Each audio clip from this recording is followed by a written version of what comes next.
안녕하세요. 달빛 한의원 원장 김동영입니다. 이번 시간은 동의보감의 서문에 이름을 올린 어이 윤지미의 북경유학기 7번째로요. 소변이 잘 안 나오면 어떤 약으로 치료를 해야 하는가, 이렇게 이제 윤지미 어이께서 이제 중국 사람들에게 물었죠. 그에 대한 답입니다.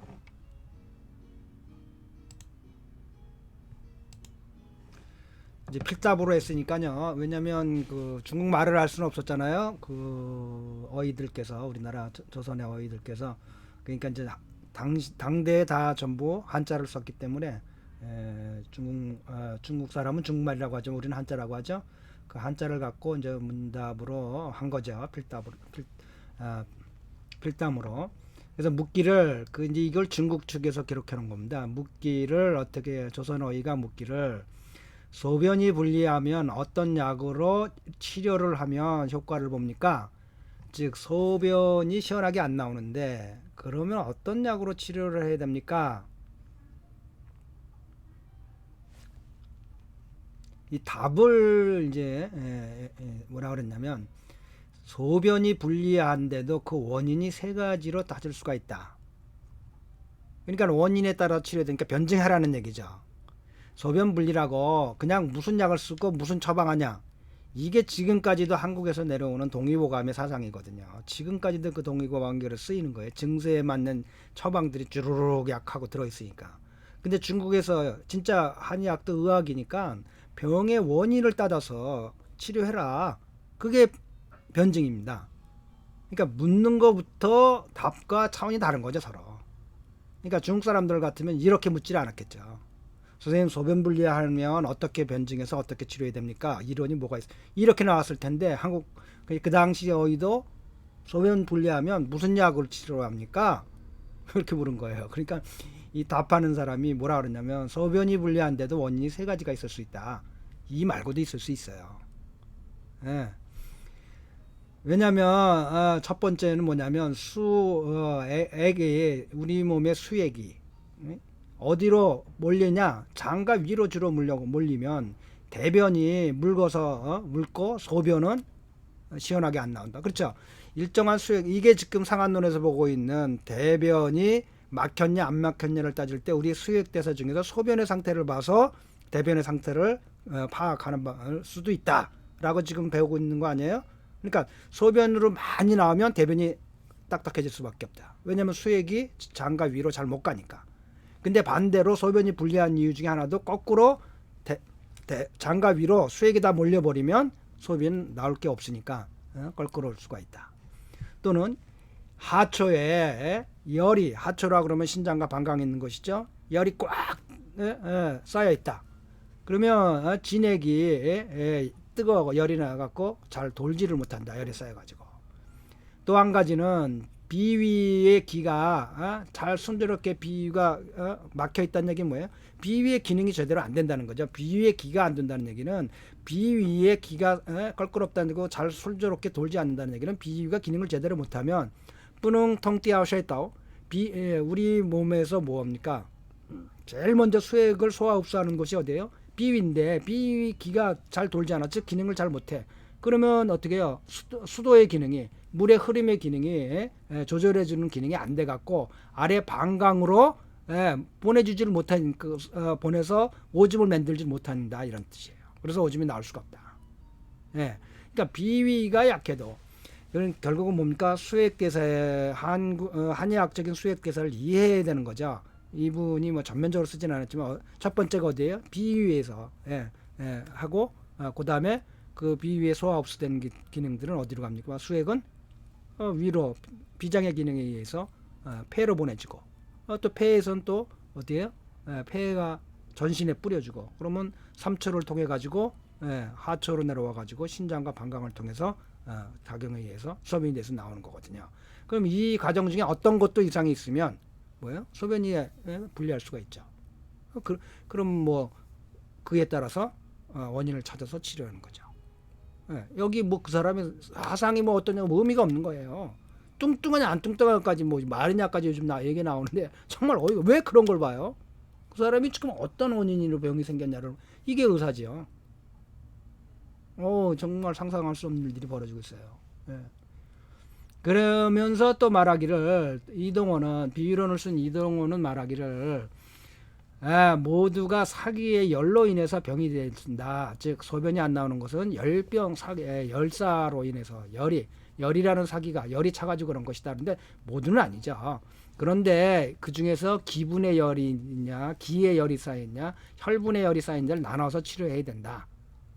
또 뭐가 있냐면 목이 타면서 소변이 불리한지 목이 타지 않으면서 소변이 불리한지도 구별해서 따로 판별해 가지고 치료해야 된다. 이제 그러니까 소변 분리에 관한 역사적인 이론들이 임상 이론들이 많거든요. 그걸 다 종합해야 되는 겁니다, 사실은. 예. 그러고도 소변 분리란 그 자체를 하나의 임상 과목으로 소변 분리라는 병증이 있다면 거기에도 다 들어갈 수 없죠. 상한과 근계에도 또한 소변 분리가 생기는 이유가 있죠. 외관병으로도 생길 수 있죠. 그럼 내상 잡병으로도 생길 수 있고 그런 이론들에 통달해야만 소변 분리를 환자 왔을 때 변증을 할 수 있고 판별을 할 수 있고 변증을 해서 치료를 하는 거죠. 그러니까 공부를 끝없이 역사적으로 또 그 소변 분리를 치료했던 약성이나 또는 처방들에 관한 종합적인 연구를 이렇게 해놓은 것들이 이제 내려온 게 중국의 의학 교육입니다. 한의학 교육인 겁니다. 임상 과목들에. 그것도 다는 아니다. 기본적으로 이 정도는 알고 나가라 너희들이. 그리고 나머지는 너희들이 평생 동안 공부하면서 평생 동안 공부하면서 축적해라. 그리고 너의 임상 경험을 거기다 덧붙여라. 이런 이제 얘기들이 되는 거죠. 어떻게 공부하냐가. 목이 타면서 소변이 불리하다면 열이 상처의 폐에 있다고 볼 수가 있다. 대저 소변이라고 하는 것은 태양경 방광, 족태양 방광경이 주관한다. 폐의 금이죠. 오행상 폐의 금이 물을 물을 만들어낸다는 얘기 뭐예요? 한의학적 이론으로 보면 뭐예요? 폐는 상수도의 근원이죠. 전신에 말하자면 아파트의 제일 꼭대기층에 있는 물탱크 같은 겁니다. 이렇게 이해한 거예요. 그래서 비위에서 바로 전신에 뿌려주는 게 아니라 일단 폐로 가갖고 폐에서 전신에 뿌려주는. 예. 그리고 그럼 또 뭐 폐금이면 이게 오행상 뭐예요? 목화토금수의 수의 엄마죠. 금은. 그것을 겸해서 얘기를 하고 있는 겁니다, 지금. 그래서 그런 것들을 그냥 순간적으로 이해하면 됩니다. 두 가지 동시에 다 얘기하고 있구나. 이렇게 폐라고 하는 것이 신장의 어머니의 장부로서 이제 신장에 물을 생성해내지 도와주듯이 즉 물을 생성한다는 겁니다. 그런데 만약 폐에 열이 쌓여 있다면 그 물을 만들어낼 수가 없죠. 도와주지 못하는 거죠. 신장을. 그리고 물이 진하게 말라버리겠죠. 물을 몰아줬어요. 그렇기 때문에 수액의 원천이 상수도가 말라버리는 것이다. 그래서 경에서 말하기를 허한자는 그 모를 보한다. 그래서 폐를 차갑게 해주는 것이 그 근원을 물이 흘러나가게 해주는 것이다. 그러므로 당연히 폐에서부터 폐에 치료를 해야 되는 것이다. 그래서 그 가을의 계절이 어디예요? 즉 폐죠. 폐를 도와주는 것이 그러면 물이 스스로 생성되는 것이다. 마치도 비나 운무나 서리 같은 것들이 모두 하늘에서 내려오는 것과 같은 이치로 폐에서 다 내려오는 것이다라고 보는 거예요.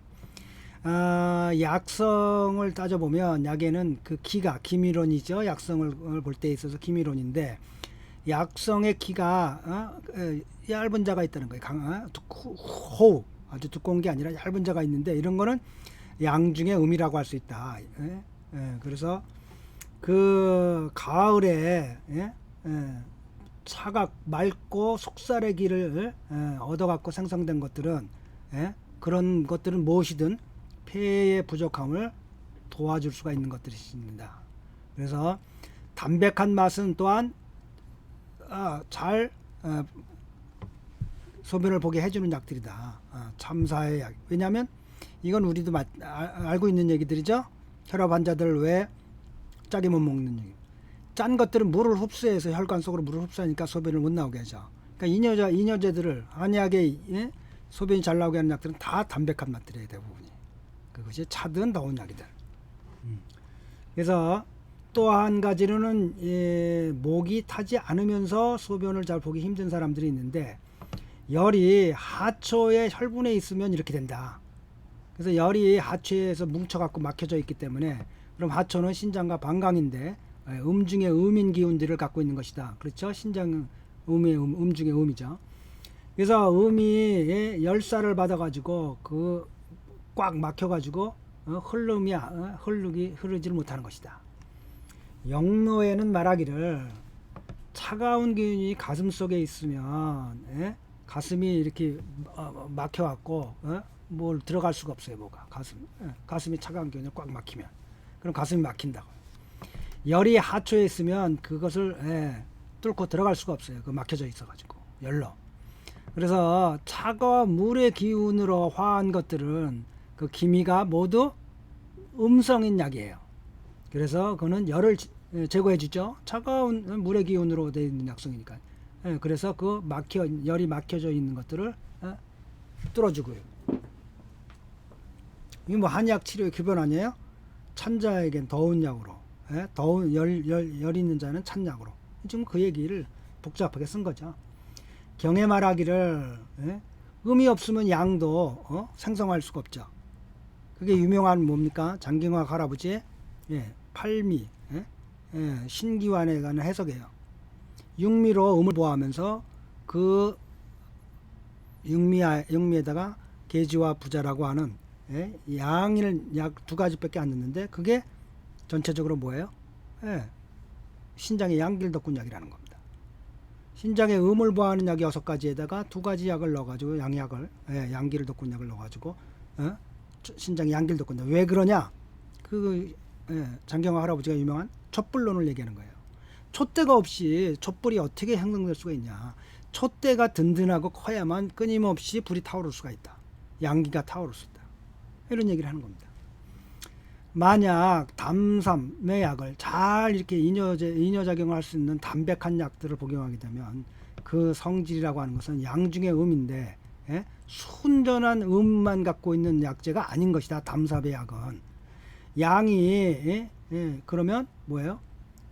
생성되지 못한다고 한다면 어떻게 음이 중첩된 신장의 기운들을 신장의 부족함을 보호할 수 있겠는가?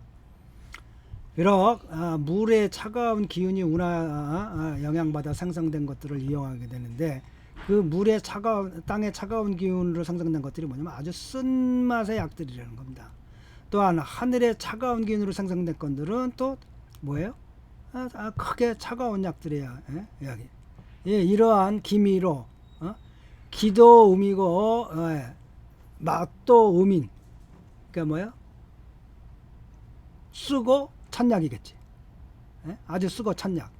그럼 모두가 음성인 약성을 기미론 자체가 다 기도 약의 기운도 음이고 찬약이고 맛도 찬약이고.